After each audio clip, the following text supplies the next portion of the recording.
So I met you, June, at an event at the Dallas Museum of Art that, Yes. we were both covering.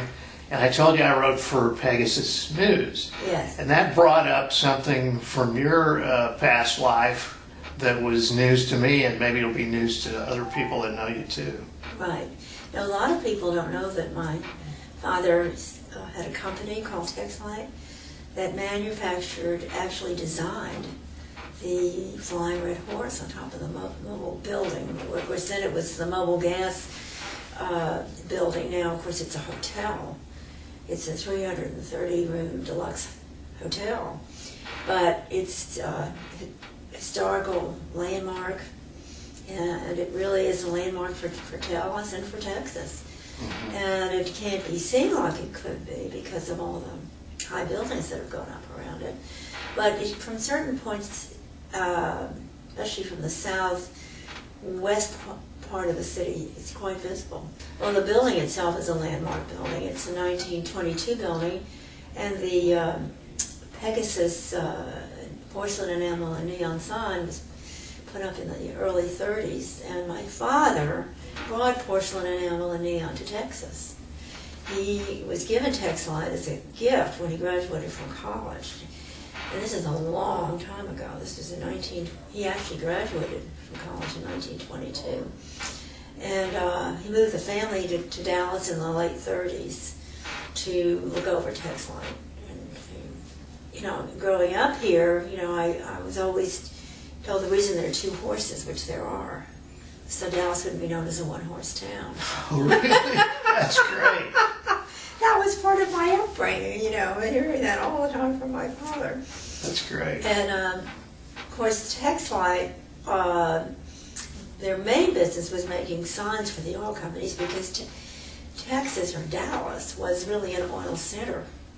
Because, there was these oil fields discovered in East Texas in the late 30s, which made Dallas. So all his companies that he worked for, that he made the porcelain enamel and neon signs for their oil, their gas stations all over the United States and all over the world, were like Gulf and Esso, which of course now is Exxon, and Texaco, and Mobil Gas, which was then, what was it called? But now, of course, it's Exxon Mobil. But all the major oil companies were his clients, customers. Yeah, but he probably, I'm just guessing, never had to erect such a big structure on top of a skyscraper. No, that's the only one he ever did. And he did it. It was considered a temporary sign. It was done for the first annual meeting of the something petroleum, whatever.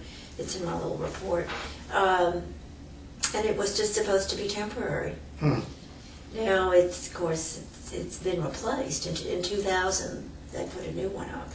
The one that my father made was all in one piece. Oh, really? Yes. Now, the one that's up now is in sections because they couldn't find an oven big enough, or a kiln, or whatever you want to call it, to bake it in. His mechanism always revolved it revolved for 20 years, whereas the mechanism they have up now doesn't keep that horse revolving. It's not made as well as my father's was. Mm-hmm. And I ran into someone at a party, just like I ran into you at a press party, whose great uncle had worked for my father on the revolving mechanism. Wow. Small town. It is a small town. Have you visited the original in the farmer's market? Yes, I have. When they were putting the new sign, manufacturing the new sign, I got to go to the factory and see it being manufactured. And then they had several parties for the new sign. And I got actually to take one of the parts, and I honored my father and wrote a note on the back of the sign, so it's up there. Good for you. They tried to get rid of me, I think, but I wouldn't. They wanted to take, the people that were in charge of putting in the new sign wanted all the credit for everything. And I just thought my father should get it. Well, good for you. Where was your dad's operation, the Texlight? Where was it? Yeah. It was on Lemon Avenue and Manor Way, right behind Lexus. And it was there until about 6 months ago when BMW put in their showroom on Lemon, and they tore Daddy's factory down to put in a parking lot. Dang. It just broke me up. And I told some friends of mine how sad I was they'd torn my father's factory down. And they said, June, why should you care? And I said, even though it was empty, it was still historical, you know? Mm-hmm. It should never have been torn down. Well, now you've given me some notes here of some other projects your dad was responsible for, Right. high visibility ones. Can you mention a couple of them?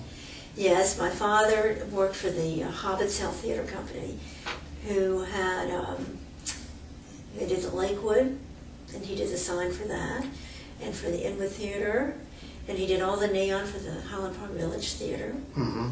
He did the Esquire, which is gone, but I have a picture of it somewhere. I don't have it in that group, but he did do the Esquire Theater sign, which was very historical, and it was on Oak Lawn, right down from where Eastie's is, and they tore it down, and there's still a vacant lot where the Esquire the theater was. They never should have tore that theater down. Yeah. This broke me up. Yeah, he and the Inwood Theater sign, the neon just doesn't work on it very well, but it's still there. Mm-hmm. Yeah, Danny made that, and there's still some signs around the world that will say Texlite underneath some of the logos. Well, the other theater that he did was the Palace. And the Palace was next to the Majestic. Now, I don't think my father did the Majestic sign, but I'm not sure, but I don't think he did. But I know he did the Palace Theater, and of course it's gone. And then the Baker Hotel, he did a sign for them, and that's gone. It was right next to the Adolphus. And yeah, so many landmark buildings are gone. Thank goodness. You know, when Mogul moved out of downtown Dallas in the late 70s, I think they sold their building to the city of Dallas, so that it wouldn't be torn down, and they donated the Pegasus to the city of Dallas. So we have that to thank Mogul for doing that. It's really too bad when you think about all the buildings that have been torn down, but they've never torn down that Mogul building.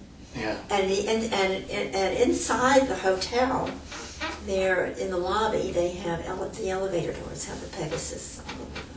Oh, good. They still do. Doors. Yeah, it's really nice. That's great. Yeah. Well, in your capacity as an art maven, what do you think of the big mobile red horse as an art object? Oh, I think it's the most incredible piece of public art there is. It is. It's public art. We don't think of it that way, do we? But it is.